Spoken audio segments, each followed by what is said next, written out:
Okay, selamat pagi murid-murid.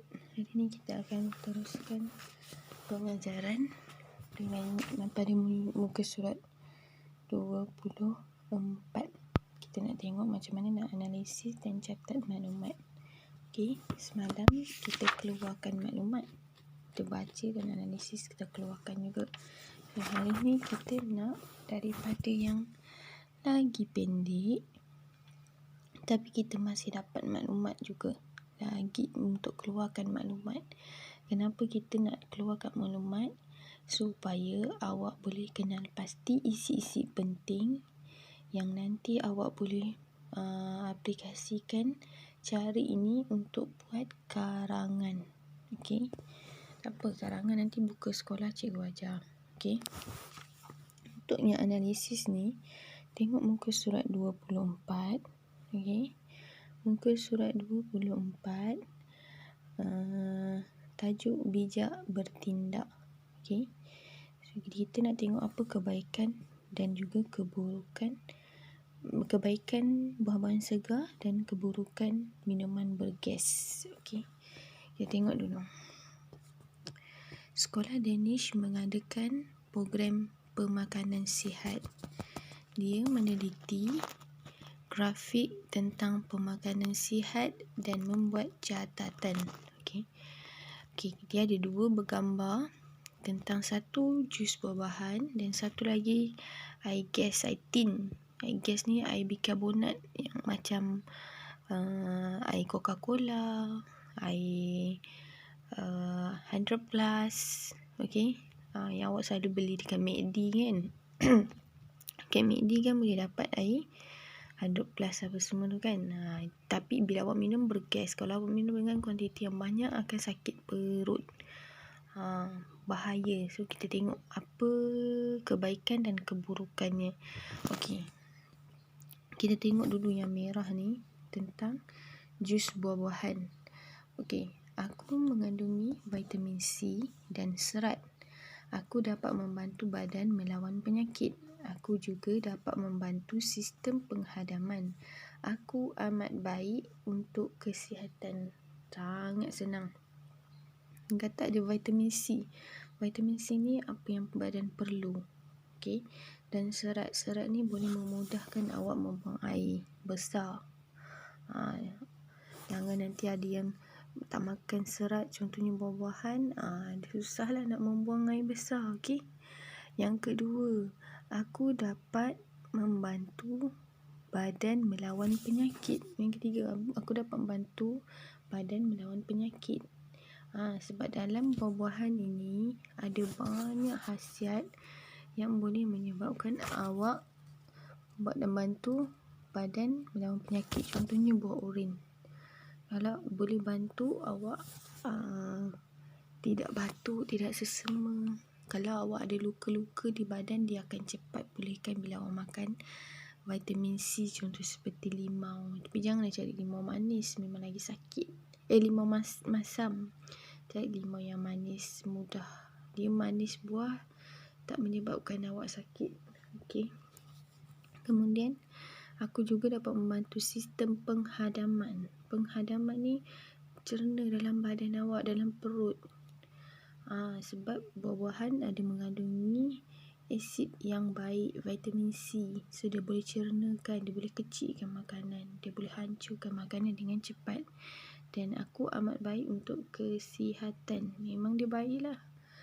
Seluruh badan awak akan sihat, kuat, bertenaga sebab dia adalah bahan-bahan natural.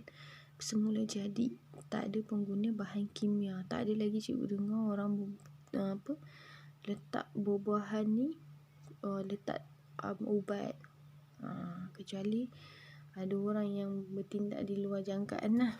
Okey, kita tengok bergas, air gas. Aku mengandungi banyak gula. Kandungan gula yang tinggi dalam badan aku menyebabkan obesiti. Aku juga antara punca penyakit kencing manis.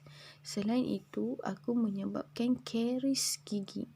Aku tidak baik untuk kesihatan. Dia sendiri mengaku. Okey, dia kata dia ada banyak gula dalam dia mengandungi banyak gula. Sebab air gas kan, kalau awak minum air gas, awak tuanglah air banyak mana pun, dia tetap ada gula. Kalau awak tuang air masak campur dengan air gas, dia kan nak jadi tak sedap kan, pahit lah, tawar kan.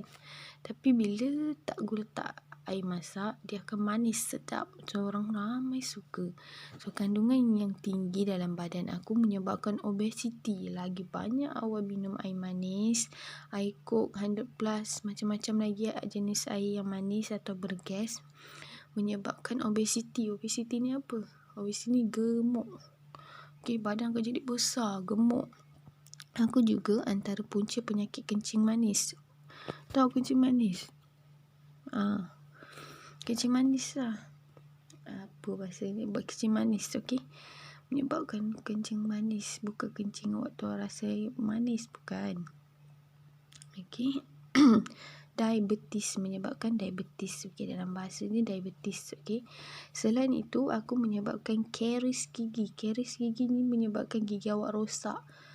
Nampak kan budak-budak kecil gigi dia jadi kuning-kuning ataupun pecah-pecah kan. Adik awak ada gigi, kalau dia banyak makan coklat gula, dia jadi gigi depan dia rosak, tak cantik, tak putih, tak bersih kan.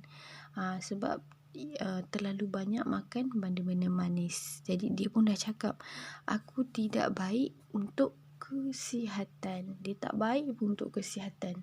Dia tak bantu sistem penghadaman, dia tak bantu melawan penyakit, tapi dia bantu menambah penyakit, menyebabkan obesiti dan juga karies gigi. Karies gigi ni kerosakan gigi.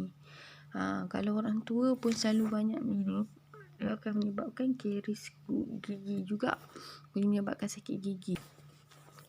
Kita tengok bawah ni, celik ilmu.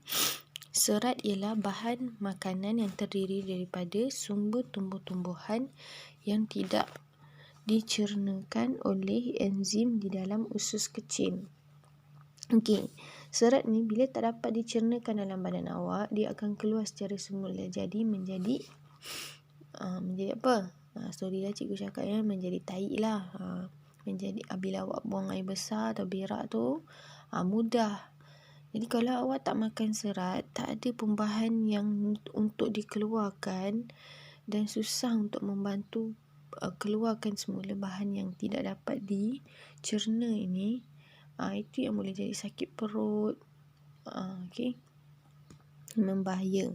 Karies gigi pula ialah kerosakan gigi yang disebabkan oleh sejenis bakteria yang melekat pada gigi. Sebab gula banyak. Bila awak tak gosok gigi ataupun awak gosok gigi cincai saja, nanti gula yang ada, saki-baki gula yang ada melekat di gigi awak, lama-lama dia tak keluar dan dia menjadi bakteria. Bakteria ni macam virus lah, tapi virus ni lagi bahaya. Bakteria ni tak bahaya, awak kena buang. Apa caranya? Gosok gigi, kumur dengan air garam. Lepas tu, kalau tak dibuang ataupun tak bersih gigi awak, lama-lama dia akan menyebabkan gigi awak rosak. Ada kan kawan-kawan yang gigi dia dah berlubang, kena tampal pergi klinik. Kalau dah tak boleh tampal, dia kena cabut. Itu biasa berlaku pada kanak-kanak lah. Orang dewasa pun ada. Cuma cara nak atasinya dengan cara buat apa? Gosok gigi, berkumur. Kalau awak tak boleh gosok gigi pun, paling tidak awak kumur, atau awak bawa kain bersih untuk lap gigi supaya dia tak melekat dengan bakteria-bakteria makanan. Apa yang cikgu nak awak buat adalah, kita nak awak klasifikasikan dua ini. Salin dua ini dalam buku pemahaman dan tata bahasa. Kemudian ambil ini juga dua, buat kebaikan jus buah-buahan segar. Semua ni ada. Ambil satu-satu point. Tengok dia kata mengandungi vitamin C. Satu. Kedua, dia mengandungi apa? Mengandungi serat. Tulis sini, mengandungi serat. Kemudian yang ketiga, janganlah tulis aku ni, tak mau. Jangan tulis aku. Tengok yang ini dia tak tulis aku kan. Dia terus tulis mengandungi vitamin C. Jadi sini pun tulis mengandungi serat. Kemudian ini apa? Yang ketiga kita boleh tulis apa? Membantu badan melawan penyakit. Yang tiga. Nombor 4 aku ni tak mau.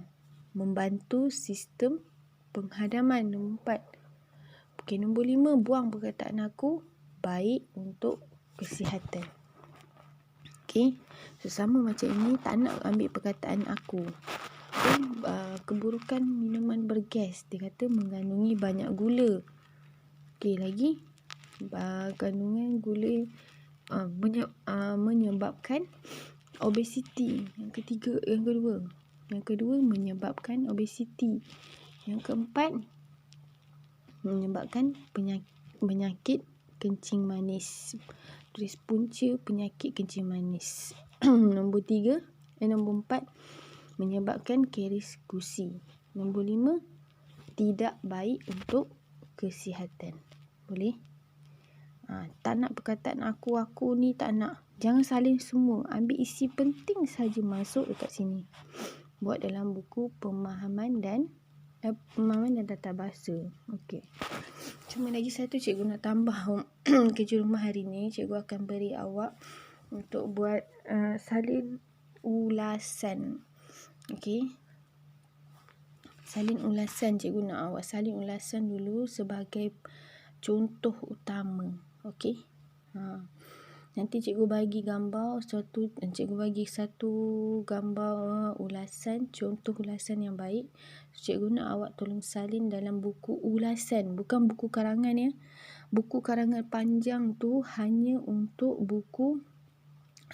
latihan karangan bahagian C dan juga bina ayat. Tapi kalau buku ulasan ni buku pendek macam buku tata bahasa tu, kita asingkan. Awak tulis depan tu buku ulasan. Tu ulasan saja. Okey? Faham ya? Okey, sekian, terima kasih.